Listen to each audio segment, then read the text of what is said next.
Barangay Ginebra Trio mga bro, sobrang lakas ngayong Philippine Cup at rain or shine interesado daw kay Paul Garcia. So hindi nga kasama sa lineup ng Barangay Ginebra ang kanilang isang guard mga bro na si Paul Garcia.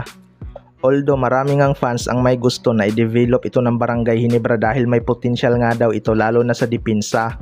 May mga gusto din na i-trade na lang ito sa ibang team na pwede siyang magamit dahil sayang nga ang kanyang talent. Ayon nga sa source mga bro ay may isang team nga daw talaga ang nagkaka-interest dito kay Paul Garcia.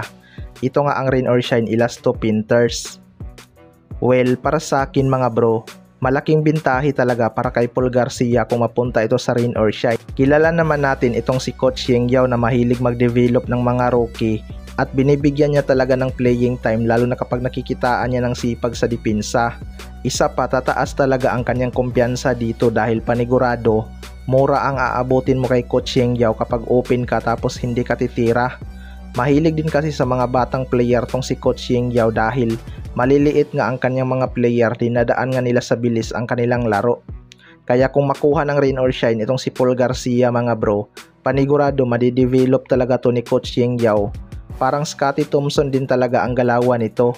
Hindi man siya kasing galing ni Scottie pero yung kanyang leaping ability na mala Scottie Thompson, malaking bagay na talaga yun para magamit niya. Sa kabilang banda naman mga bro, Barangay Ginebra Trio, sobrang lakas ngayong Philippine Cup. Ito nga Barangay Ginebra ay maraming bala ngayong All Filipino Cup mga bro dahil loaded nga sila sa talent. Si Isaac Go na lang ang di pa healthy sa kanilang lineup. Daris pwede nang sumabak. Una nga sa listahan natin dyan si Jeremiah Gray. Hindi man ito nabigyan ng playing time last finals. Handa na nga itong si Jeremiah Gray ngayong Philippine Cup at expected na makakakuha ito ng playing time. Threat pa rin kasi sa opensa itong si Jeremiah mga bro kahit naging injury prone na to. Nakakahatak pa rin to ng depensa partikular na sa 3 points area. Sunod naman ay si Stephen Holt.